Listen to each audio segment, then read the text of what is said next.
तो आज हम लोग कक्षा 10 के विज्ञान की शुरुआत करेंगे। तो कक्षा 10 में विज्ञान के कुल 16 चैप्टर हैं। ठीक है, तो उसमें शुरू वाले चैप्टर केमिस्ट्री के चैप्टर हैं, फिर उसके बाद बायोलॉजी के चैप्टर हैं, फिर फिजिक्स के चैप्टर हैं, और लास्ट के जो 2-3 चैप्टर हैं वो पर्यावरण विज्ञान के चैप्टर हैं। इस तरह से आपका 10वीं का साइंस 4 भागों में डिवाइड है। ठीक है, तो 10वीं में कुल 16 चैप्टर हैं। 80 नंबर का क्वेश्चन, 80 नंबर का पेपर बोर्ड के एग्जाम में पूछा जाता है। तो अलग अलग चैप्टर की मार्किंग अलग अलग होती है। तो उसी के अनुसार मैं शुरुआत आज करूंगा चैप्टर नंबर 2 से, जो रसायन विज्ञान का चैप्टर है। चैप्टर नंबर 2, अम्ल, क्षार तथा लवण, ये चैप्टर का नाम है। अम्ल, क्षार तथा लवण, ठीक है ना। अंग्रेजी में कहते हैं एसिड, बेस एंड साल्ट। ठीक है, इंग्लिश में क्या कहते हैं? Acid, base and salt. अम्ल, क्षार और लवण, इस चैप्टर के बारे में हम लोग अध्ययन करेंगे। चलो, इस चैप्टर के अध्ययन करने से पहले आप लोगों को अगर याद हो, कक्षा 9 में विज्ञान का तीसरा या चौथा चैप्टर में से जब कोई आपको बताया था, तो उसमें जो धन आयन थे, ऋण आयन थे, किसके ऊपर कितना प्लस होता है, कितना माइनस होता है, और बहुत सारे लगभग 100 के आसपास आप लोगों को सूत्र बनाना सिखाया था। और सूत्र बनाना सिखाया था, उनका नाम लिखना सिखाया था। उसी चीजों की चर्चा मैं यहाँ पर करने चल रहा हूँ। तो यहाँ पर आप लोग ध्यान देना, पहले कुछ टॉपिक्स हैं, इनकी चर्चा करना जरूरी है, फिर उसके बाद क्वेश्चन की चर्चा अपने करेंगे। तो सबसे पहले अगर इस सवाल में कहीं पर धातु की चर्चा हो, तो धातु में आप लोग निम्नलिखित धातुओं को याद रखना। Na मतलब सोडियम धातु है, इसके ऊपर 1 प्लस होता है। ठीक है ना, Na के ऊपर 1 प्लस होता है, सोडियम धातु है। इसी तरह से पोटेशियम के ऊपर 1 प्लस होता है, ये भी धातु है। इसी तरह से मैग्नीशियम के ऊपर 2 प्लस होता है, ये भी धातु है। इसी तरह से कैल्शियम के ऊपर 2 प्लस होता है, ये भी धातु है। और इसी तरह से एल्यूमिनियम के ऊपर 3 प्लस होता है, ये भी धातु है। वैसे बहुत सारी धातुएं हैं, लेकिन ये धातुएं हैं सोडियम, पोटेशियम, मैग्नीशियम, कैल्शियम और एल्यूमिनियम।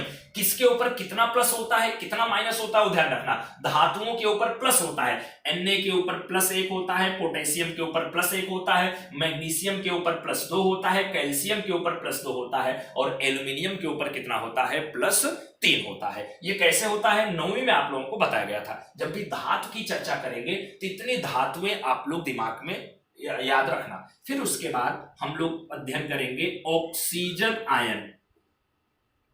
जो ऑक्सीजन आयन होता है, ऑक्सीजन आयन O के द्वारा दर्शाते हैं। O के ऊपर 2 माइनस। अगर ऑक्सीजन की चर्चा, जैसे मान लिया किसी भी पदार्थ का हमको ऑक्साइड बनाना है, तो ऑक्साइड बनाने के लिए उसके साथ ऑक्सीजन को जोड़ा जाता है। तो ऑक्सीजन मतलब O के ऊपर कितना माइनस होता है? 2 माइनस होता है। ठीक है, अब इसी तरह से आप लोग आधातु का ऑक्साइड याद रखना। तो आधातु के ऑक्साइड में 2, वैसे बहुत सारे हैं, लेकिन यहां मुख्य रूप से 2 आधातु का ऑक्साइड याद रखना। एक CO2, इसको कहते हैं कार्बन डाई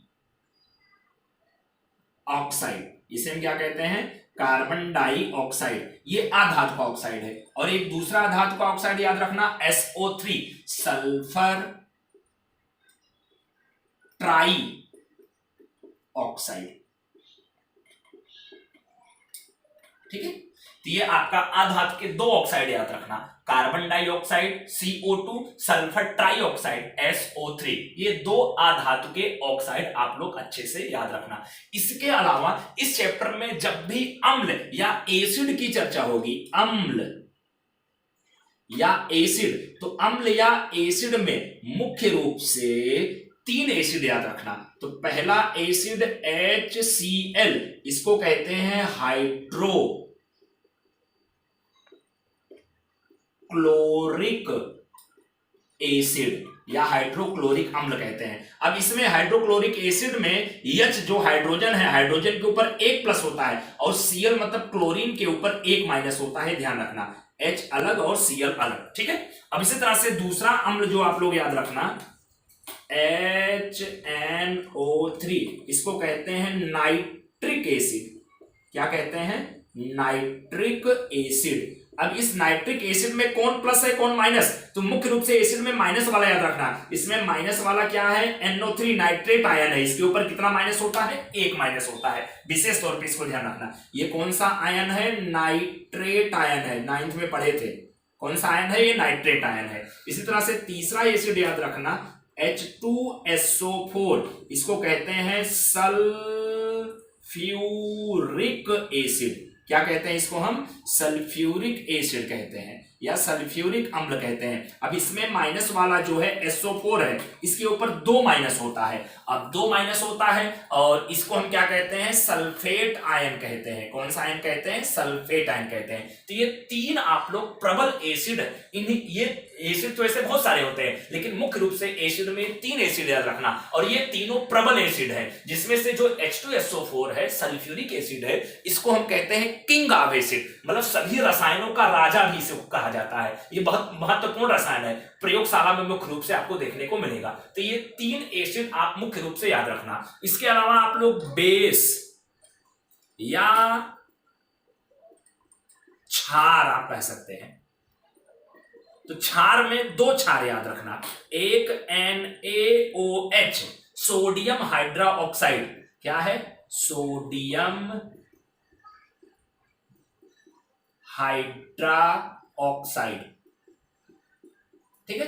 अब इसमें जो सोडियम धातु है, Na के ऊपर 1 प्लस होता है, और OH क्या है, हाइड्रोक्साइड आयन है, इसके ऊपर 1 माइनस होता है। इसको हम क्या कहते हैं, हाइड्रोक्साइड आयन। इसको हम क्या कहते हैं, हाइड्रोक्साइड आयन कहते हैं, ध्यान रखना। और दूसरा बेस आप लोग याद रखना, KOH। KOH का मतलब पोटेशियम हाइड्रोक्साइड।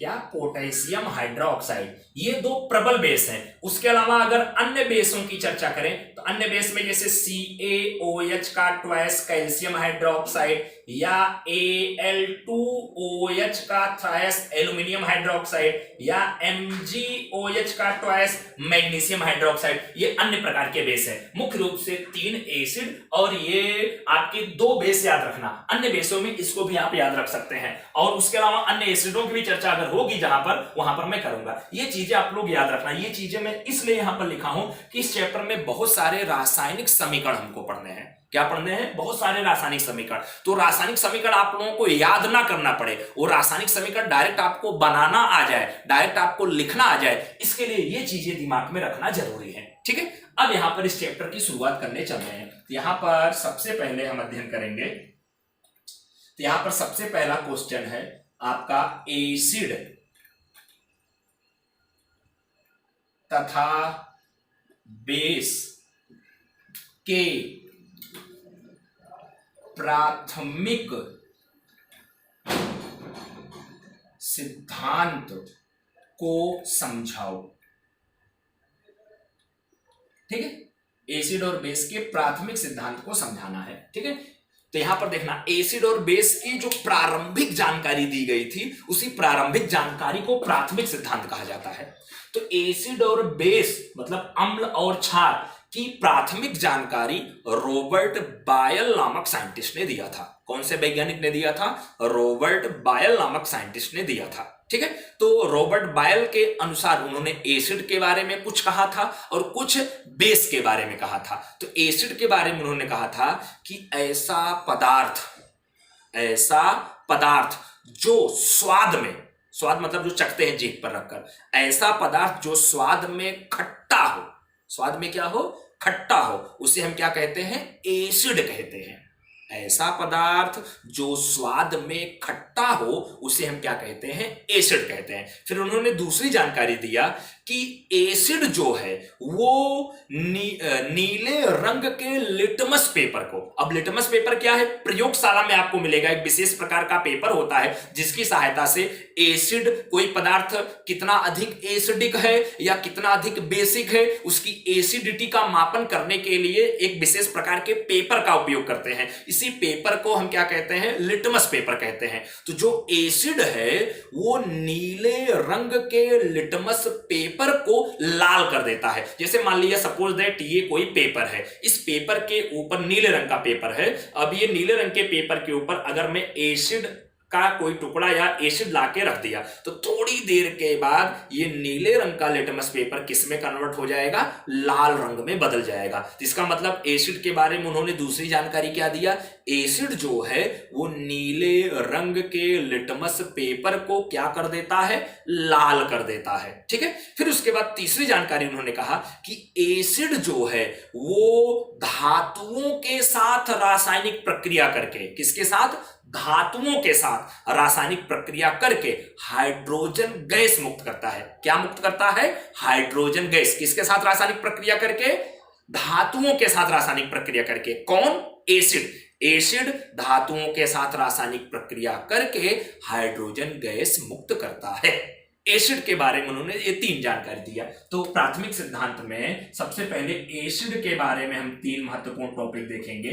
यहां पर पहले तो परिभाषा, ऐसा पदार्थ जो स्वाद में क्या हो, खट्टा हो,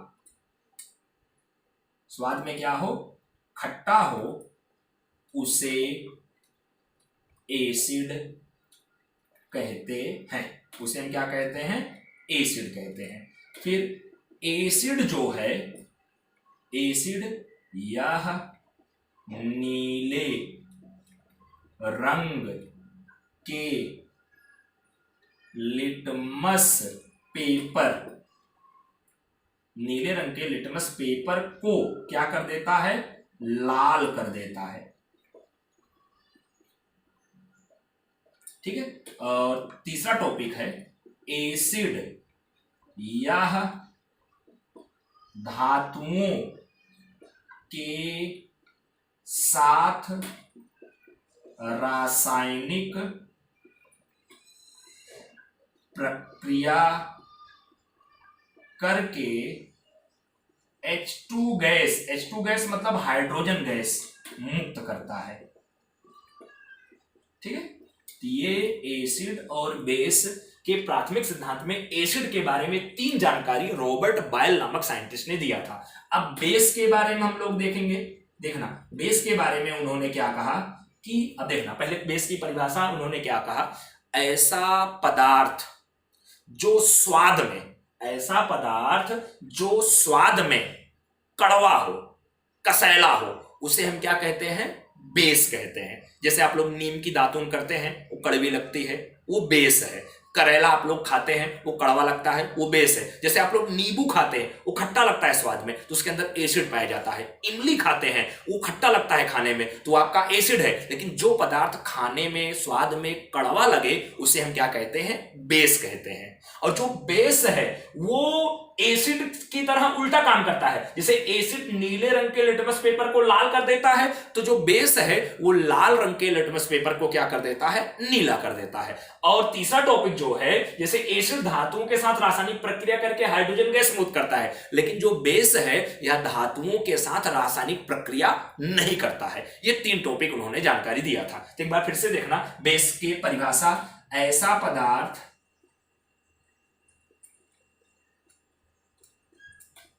जो स्वाद में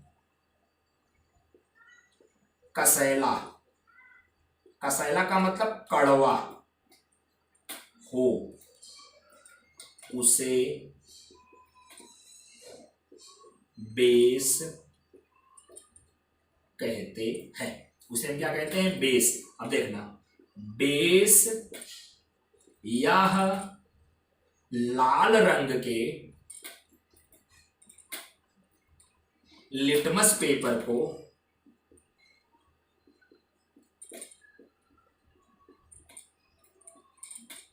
नीला कर देता है।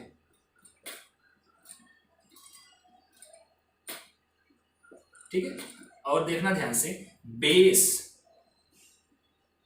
यह धातु के साथ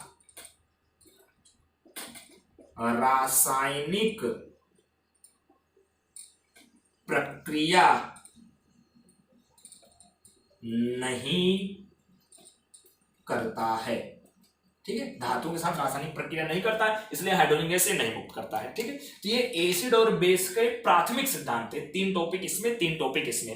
तो एसिड और बेस के प्राथमिक सिद्धांत के बारे में रॉबर्ट बायल नामक साइंटिस्ट ने जानकारी दिया था। तो इनका यह प्राथमिक सबसे पहले एसिड और बेस की शुरुआत इसी तरह से हुई थी, लेकिन जब एसिड और बेस के बारे में अनेक वैज्ञानिकों ने अलग अलग प्रकार से अलग अलग प्रकार का अध्ययन शुरू किया, तो एसिड और बेस के बारे में और अलग अलग प्रकार की जानकारियां प्राप्त हुई। तो उनकी जानकारियां इस चैप्टर में आगे और है, उनकी चर्चा में करूंगा। तो ये आपका एसिड और बेस का प्राथमिक सिद्धांत है। अब अगले क्वेश्चन में चर्चा अभी बाद में करता हूं। ओके।